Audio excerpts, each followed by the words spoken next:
Silas knew, deep in the hollow ache of his stomach that persisted regardless of whether the harvest was bountiful or the Roman tax collectors were lenient, that he was a wealthy man who lived like a slave. His chains were forged not of iron, but of meticulous, suffocating calculation. It was the 3rd hour past midnight, and the silence of Capernaum was broken only by the lapping of the sea against the docks and the frantic, incessant rustling of papyrus scrolls in his dimly lit chamber.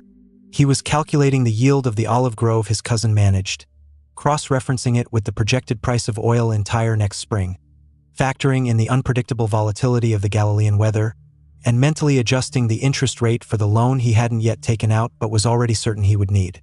Every piece of data, every successful transaction, every coin added to his coffer did not bring security. It only enlarged the scale of the impending catastrophe he was sure lay just beyond the horizon. Fear, for Silas, was not a sudden shock, but a perpetual, corrosive arithmetic. It started small, a single worry about the price of barley, and then, without fail, it multiplied itself into a catastrophic chain reaction.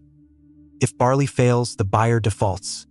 If the buyer defaults, the bank seizes the asset. If the asset is seized, the family is shamed. If the family is shamed, they starve, and the final visceral image, the one that truly froze his breath in his chest, was of his children's faces, accusing him from a cold, hungry street corner. He was successful enough to feed his town, yet he hadn't truly tasted a meal without the metallic tang of dread in years. The physicians offered tonics for his sleeplessness. The priests offered sacrifices for his sins, but neither addressed the core truth. Silas was utterly exhausted by the relentless work of inventing tomorrow's worst-case scenario. He knew of the Nazarene, this carpenter-turned-teacher, Yeshua. He had seen the lame walk and heard tales of demons banished. But Silas's affliction was not a visible disease. It was a sophisticated, invisible panic, an intellectual obsession with control. He feared approaching Yeshua because he worried the teacher would dismiss him. What comfort could a man who spoke of heavenly kingdoms offer to a man whose kingdom was built entirely on earthly ledgers and precarious market shares? What if Yeshua commanded him to simply stop worrying? A facile impossibility that would only prove how uniquely broken Silas truly was. This particular night, however, the anxiety was so physical, a constriction around his ribs that mimicked a fatal illness, that he knew he had reached a point of existential insolvency. The life he had built was meant to free him. Instead, it had built a gilded cage around his heart, and he could feel the cold, sharp points of the bars pressing in. He slammed his stylus down, the ink splattering across the projected expenses for the next fiscal year, a crimson splash of frustration against the white parchment, and resolved, in the desperate silence of the early morning, that he would at least see the man who claimed to offer rest, even if he didn't believe such a thing was possible for a mind so intricately structured for disaster.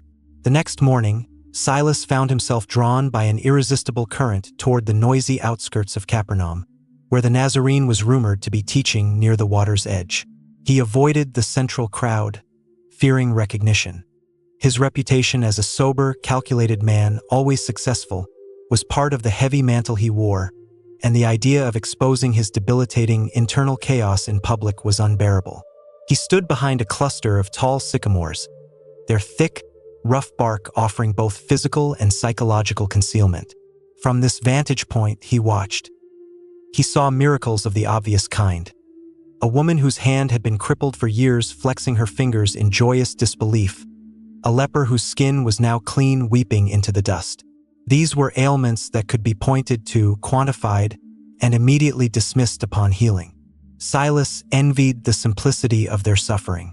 His own paralysis was spiritual, mental. It was the fear that no matter how hard he worked, no matter how much he secured, the universe was fundamentally chaotic and waiting to collapse around him.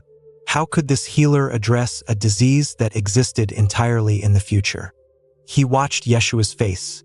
It held a striking calm, a stillness that seemed impervious to the jostling, the demanding cries, and the suffocating heat of the Galilean sun. It was the antithesis of Silas's internal landscape. Silas mentally began to apply his rigorous commercial calculations to the man himself. Was this sustainable? Could this calm weather the inevitable political crackdown?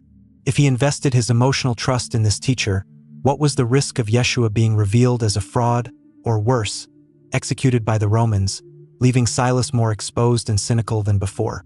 The risk analysis came back negative every time. Too much exposure, too volatile an asset, too unpredictable a market. His mind, trained for decades in hedging and minimizing loss, screamed at him to retreat. He noticed, however, that Yeshua often paused during his teachings, his eyes lifting and scanning the periphery, almost as if he were seeking not the loudest petitioner, but the quietest observer. Several times, those eyes seemed to brush right past the sycamore, lingering just a fraction too long, sending a shiver of naked recognition down Silas's spine. He felt not condemnation, but an unnerving, profound pity emanating from the teacher. Silas tightened his grip on the smooth stone he held in his hand, a pointless action meant to ground himself in physical reality. He told himself he was merely observing a phenomenon, documenting a social trend, protecting his interests. But the truth was, he was desperately searching for a vulnerability in Yeshua, some sign that this calm was temporary or illusory, which would allow Silas to safely return to the familiar comfort of his own meticulously managed dread. He could not reconcile the peace radiating from the teacher with the terror churning inside him. Either Yeshua was truly an inhabitant of another reality, or Silas was permanently exiled from it. The observation lasted through the afternoon, until the sun began its descent, casting long, dramatic shadows. Most of the crowd dispersed, satiated with teaching or healing. Silas remained, rooted, watching the small circle of disciples gather around the Master, preparing to leave. He knew his opportunity was closing, and yet the fear of rejection, the fear of having his invisible ailment dismissed, kept him fixed behind the rough bark of the sycamore, a prisoner of his own hesitation. As the last of the general onlookers drifted away, carrying their hopes and burdens toward the city gates, Yeshua turned not toward the path his disciples expected, but walked directly toward the grove of sycamores. Silas's heart hammered against his ribs. He felt caught, exposed, like a thief discovered in the act. He had intended to be anonymous, a mere spectator to grace, but grace, it seemed, had come seeking him. Yeshua stopped a few paces away, the late afternoon light creating a halo effect around his head, though his expression remained profoundly human and grounded. He didn't speak of Silas's troubles, nor did he offer a sudden, dramatic cure. Instead, he started speaking quietly, almost conversationally, addressing his disciples, but directing the full force of his words straight through the air towards Silas. He spoke of the nature of true wealth. He recounted a parable not about storing grain in barns, but about storing security in the soul. Where your treasure is, Yeshua began, his voice melodic yet firm, there your heart will be also. And I tell you this, the heart does not follow the vault. The vault follows the dictates of the heart. Silas recoiled inwardly. This wasn't about money. It was about the calculation of money. Yeshua continued, describing the folly of spending one's entire life ensuring the longevity of a vessel, the body, the estate, the reputation, that was destined to be broken, while completely neglecting the well-being of the one true, enduring thing, the spirit.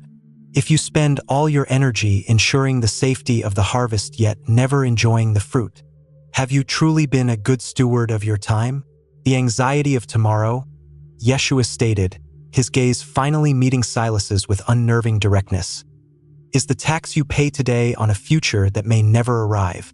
And it is the heaviest tax of all, for it is levied against your capacity for joy. Silas felt a burning shame, recognizing the truth of the accusation. He was a man who owned everything yet enjoyed nothing.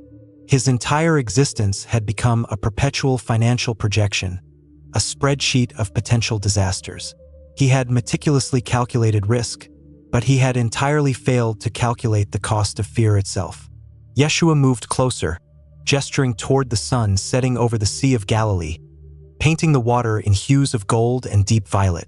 You are trying to measure infinity with a merchant's abacus, Silas.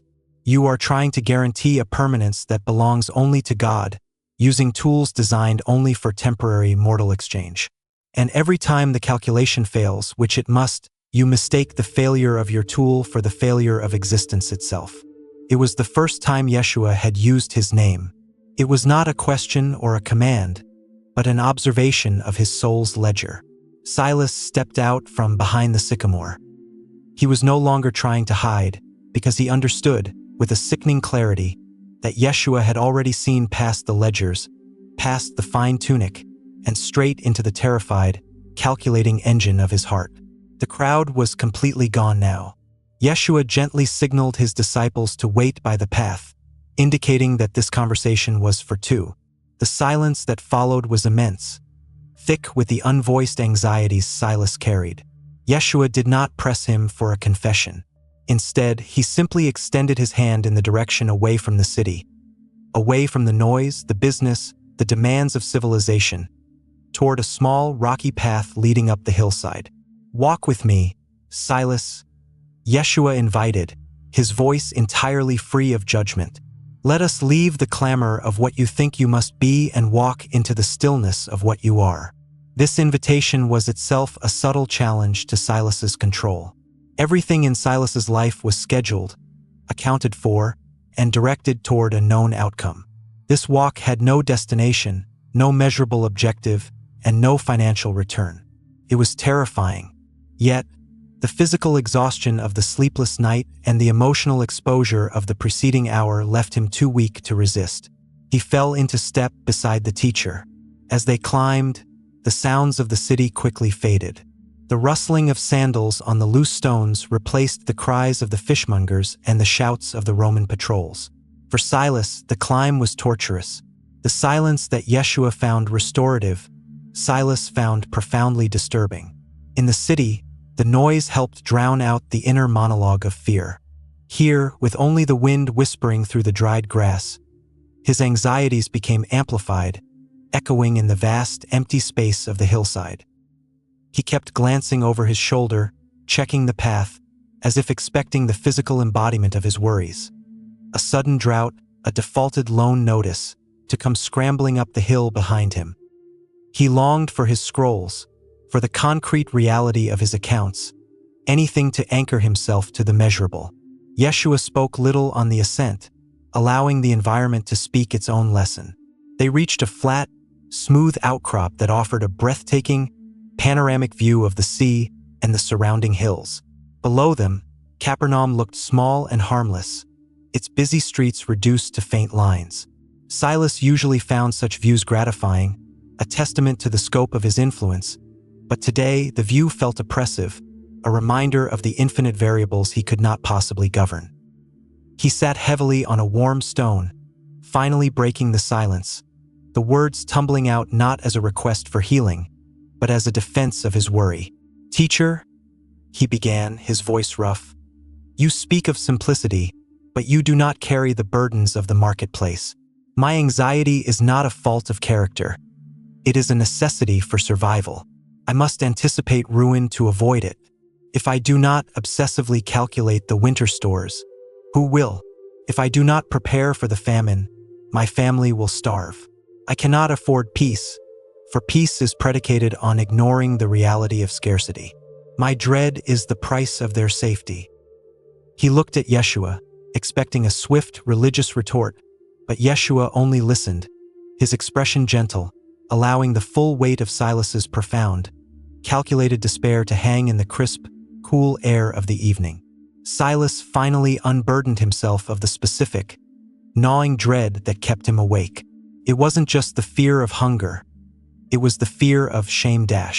"It is the look in their eyes, teacher," Silas confessed, his voice dropping to a harsh whisper. "The look when they discover I was not good enough, that all my success was temporary, a facade, and that I failed in my fundamental duty as a provider. The anxiety I carry is the weight of my perceived inadequacy, the constant, draining effort to prove I am worthy of my position and worthy of their love." He admitted that he measured his worth not by his character or his current actions, but solely by his ability to prevent every conceivable future disaster. Yeshua nodded slowly, recognizing the commonality of this particular crushing burden. He acknowledged that true anxiety often stemmed not from the present reality, but from the fear of future humiliation or loss of identity. You carry the future, Silas, like a crushing stone. Yeshua responded, his voice soft but resonant. And you attempt to hold up every possibility with your own strength. Tell me, when you look at the mountain across the valley, do you worry that it might fall tomorrow? Silas blinked, confused. Of course not. It is built upon solid earth. And yet, you are far more precious than that mountain, and the structure of your life, though dependent on far more variables, is ultimately held not by your own calculations, but by the same hand that positioned that stone mountain millennia ago. You mistake the capacity for planning, a gift, with the capacity for control which belongs to no mortal man. Yeshua then leaned slightly forward, his gaze compelling Silas to meet his eyes. He asked a crucial question, one that pierced the commercial armor Silas wore. Tell me, Silas, when you are consumed by the fear of the future, are you able to fully taste the meal you are currently eating? Can you hear the laughter of your children right now? Is the work of your hands today being done excellently? Or is it hurried and sloppy because your mind is already dwelling on the problems of next month? Silas had to admit that the present was always muted, grayed out by the vivid, terrifying projections of what lay ahead. His life was perpetually postponed until the moment he achieved an elusive, final security. Yeshua sighed, the sound carrying the weight of ancient wisdom. You have achieved everything you set out to achieve, yet you cannot rest. This is the ultimate irony of the anxious mind.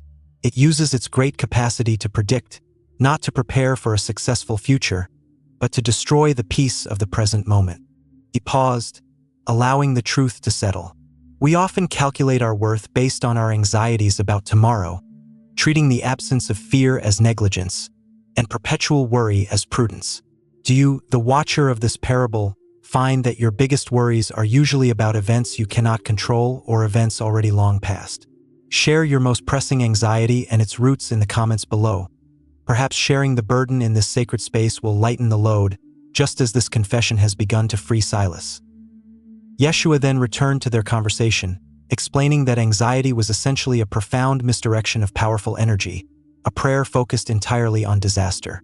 Yeshua then turned their attention away from the internal landscape of worry and toward the observable, external reality of the hillside they occupied.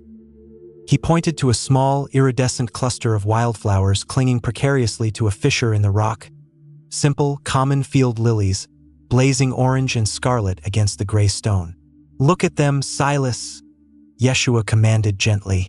They are creatures of profound fragility, and yet they are robed in splendor. Does the lily consult the ledger? Does it calculate the likelihood of a late frost or the market value of its petals?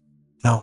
It receives the rain when it falls, draws the light when it shines, and expends its energy entirely on the effort of blooming today. Solomon, in all his calculated splendor, was not arrayed like one of these.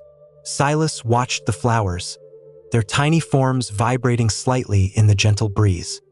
He had walked past these thousands of times, seeing them only as weeds or as pleasant background scenery, certainly not as instructors in existential economics. But teacher, Silas protested, returning to his familiar frame of reference. The lily has no debt, no family to feed. If the frost comes, it simply perishes, without the consequence of shame or responsibility. I have a duty to anticipate. And that is where the calculation goes awry, Yeshua corrected. You assume that if the lily does not calculate, it must be acting carelessly. I tell you, Silas, the lily is not careless. The lily is profoundly faithful. Its security is not found in the strength of its own root system, but in the certainty that the same power that brought it forth from the earth will also sustain it through the cycle of its life, and will provide the exact measure of sunlight and water necessary for its purpose. It worries not about the thread count of its petals, because it is entirely focused on the singular task it was designed for, to reflect beauty right now. Your problem is that you mistake worry for preparation. Preparation is a focused activity based on present reality. Sowing the seed, mending the fence, delivering an honest measure. Worry is a diffuse, debilitating distraction based on future possibility. It is taking action in your mind when you should be taking action with your hands. He drew a small, delicate branch of wild thyme, crushing the tiny leaves between his fingers, releasing a sudden, sharp fragrance into the air. This thyme does not hoard its scent for fear that tomorrow the sun will not rise. It releases its perfume generously in the present moment, trusting that when more perfume is needed, the sun and soil will provide the means for its renewal. Your energy is not infinite, Silas. When you spend it worrying about the 10 things that might happen next year, you have nothing left for the one important thing that demands your attention today. This perspective was devastating to Silas. He realized he had been living in a constant state of energy depletion, pouring his life force into theoretical problems while leaving his real, current duties, attending to his wife, playing with his sons, offering genuine help to his neighbors, bankrupt of his presence. His prudence was, in fact, the ultimate form of spiritual waste. The conversation pivoted sharply from observation to the very nature of human intelligence and the flaw in Silas's calculus of control. Yeshua explained that the very mathematical mind Silas possessed, the one that made him an astute merchant, was being used against him, twisted by fear into a mechanism of self-torture. Your mind is a magnificent instrument, Silas, Yeshua admitted, looking out over the sea where a solitary fishing boat was struggling against the late afternoon current. It is capable of complex planning, of discerning patterns, of creating order. But you must understand its limitations. Can your calculation add a single cubit to your stature? Can your worry prevent the sun from setting? No. You attempt to solve a problem, the infinite variables of the future, that is literally unsolvable by human capacity. When you insist on certainty, you are essentially demanding to occupy the place of the divine, and the burden of that false godhood is what is crushing you. Yeshua presented a new framework, the calculus of grace. He suggested that true, effective planning accepted the fundamental reality of uncertainty and focused only on two things: the ethical integrity of the present moment and the underlying trust in a beneficent structure of the universe. When you calculate based on fear, Yeshua said, picking up a smooth, gray pebble and turning it over, the result is always multiplication of risk. You see one problem and your mind instantly projects 10. When you calculate based on trust, the result is always subtraction of fear. You see one problem, and you address it with the full focus of the present moment, leaving the solution for the rest of the chain in the hands of Providence. Silas pondered this. He realized he spent 90% of his mental energy fighting imaginary fires, leaving only 10% to put out the single real flame in front of him. The true danger was not external ruin, but internal paralysis. Yeshua then shared what Silas would later understand as the core of the secret method for healing anxiety: radical present-mindedness rooted in trust. Today has enough trouble of its own, Silas. Do you know why? Because today is the only day you have the strength to carry. If you try to carry today's burden, tomorrow's burden, and the phantom burdens of last year's failures all at once, you will simply collapse. Every action you take today must be honest, excellent, and aimed at the common good. That is the end of your requirement. The reward of that action, the outcome, the profit, the consequence, that is the responsibility of the Creator. This was an economic Silas had never encountered, an economy of effort where the reward was not stored in a vault, but experienced immediately in the lightness of the soul. He wasn't being asked to become reckless, but to become highly, intensely focused on the now dash. It meant giving up the illusion of ultimate control, accepting that true security lies not in guaranteeing tomorrow's outcome, but in faithfully executing today's process. As the setting sun cast long, cooling shadows across the dusty path, Silas felt compelled to reveal the root of his crippling fear, the source material for his internal catastrophe ledger. It wasn't just a personality trait. It was the scar tissue of a specific, horrific memory. He spoke haltingly of his childhood, when his father, a respected craftsman, had been unexpectedly ruined by a sudden, capricious tax levied by a minor Roman official. The downfall was swift and absolute. They went from comfort to utter destitution within a moon cycle. Silas, as a boy, witnessed the humiliation of his father, the desperate scramble for food, and the profound, cold shock of losing security overnight. "I remember the cold, teacher," he whispered, rubbing his hands together unconsciously. the specific cold that enters the bones when the hearth is unlit because there is no fuel and no means to buy it. I vowed then that I would never, ever be that helpless again. Every single calculation, every hour of sleep I forfeit, is an attempt to build a wall high enough to keep that cold out forever. The past, he realized, was not history. It was a perpetual forecast. He was living not in Capernaum in the current year, but perpetually in the moment of his father's downfall, trying desperately to rewrite the past through obsessive control of the future. Yeshua listened with an empathy that transcended mere sympathy. He saw the wound itself. The anxiety you carry, Silas, is a ghost of a real trauma, Yeshua explained. It is memory weaponized by fear. The memory serves a purpose. It teaches caution. But when fear takes hold, it twists that caution into a crippling certainty that what happened once must happen again, regardless of the changes you have made. You are fighting the same battle your father lost, but you are fighting it 20 years too late, and the enemy is no longer the Roman official, but the phantom of past scarcity. He gently challenged Silas on the logic of his fear loop. The anxiety says, if I stop worrying, I will become my father in that moment of ruin. But I ask you, Silas, if your father had been less worried, would he have been better equipped to handle the disaster when it arrived? Or was the worry simply draining him of the clarity and strength he truly needed? Silas realized that his father, too, had been a worrier, a man worn down by calculation long before the actual catastrophe struck. The worry hadn't prevented the disaster. It had merely ensured that when the disaster came, his father was already too exhausted to confront it with resilience. Yeshua then introduced the concept of the daily manna of resilience. The strength you need is not stored up years in advance. It is provided daily, freshly, in the moment of need.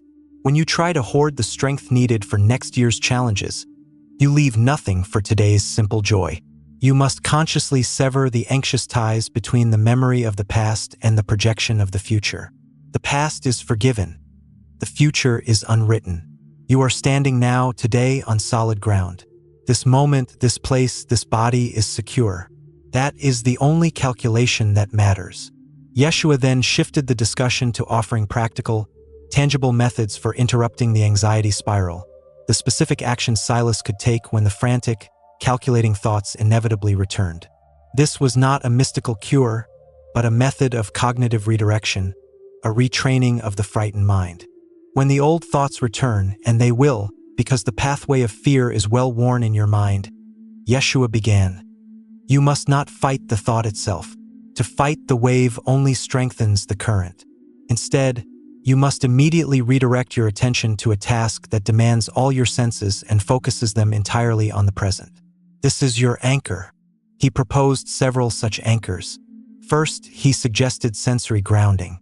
When you feel the constriction return, do not attempt to solve the imaginary problem. Instead, name 5 things you can see right now. The color of the dirt, the veins on your hand, the shape of the leaf. Name 4 things you can feel. The warmth of the stone, the texture of your tunic, the pressure of your sandal. Name 3 things you can hear, 2 you can smell, and 1 you can taste. This simple ritual forces the frantic mind out of the hypothetical future and grounds it firmly in the verifiable, safe reality of the present moment. Silas realized that his anxiety thrived in the abstract space of what if. Grounding it in what is instantly diffused its power. Second, Yeshua introduced the anchor of service. Anxiety is self-focused. It is the mind circling relentlessly around its own vulnerability. The fastest way to break this spell is to perform an immediate, deliberate act of service for someone else. Do not wait until you feel calm. Act while you are anxious.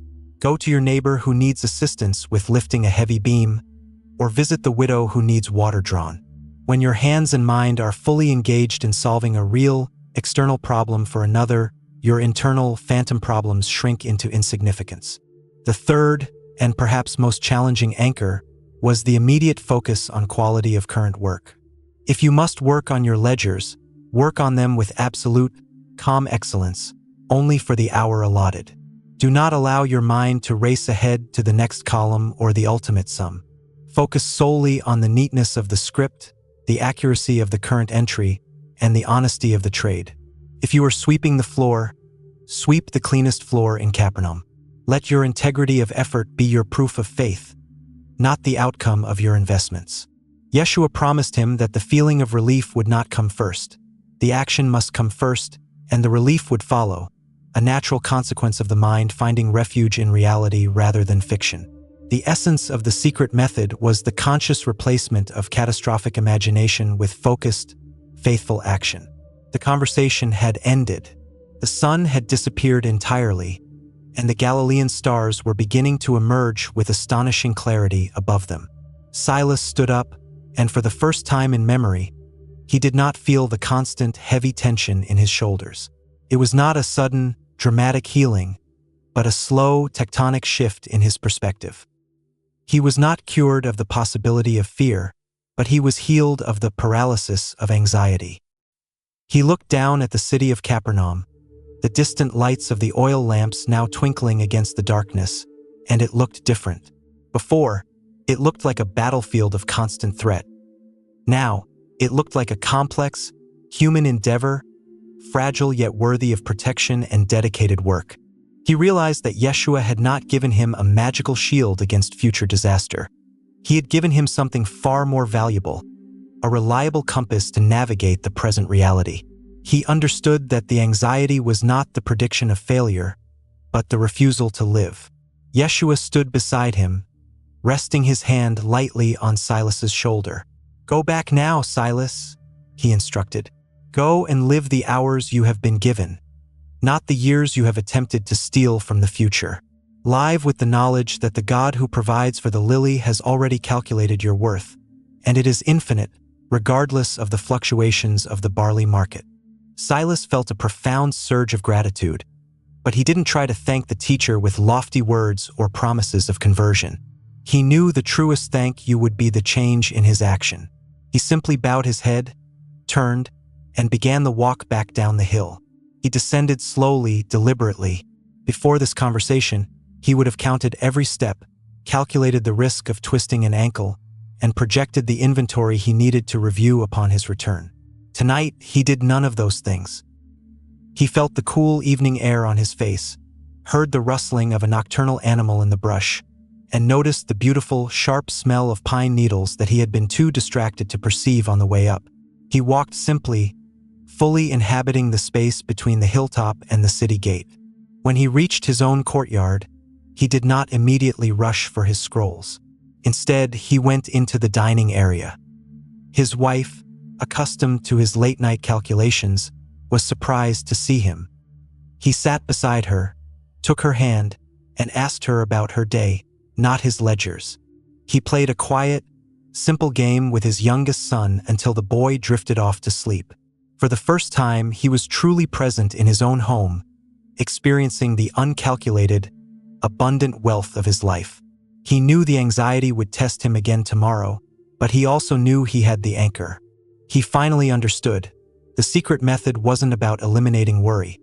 It was about subordinating it to a higher, more demanding, and infinitely more rewarding discipline, the discipline of trust and the radical commitment to the integrity of the now. He fell asleep not in exhaustion, but in grounded peace, prepared for whatever tomorrow would bring, because he knew he would only have to carry it for one day, and one day only.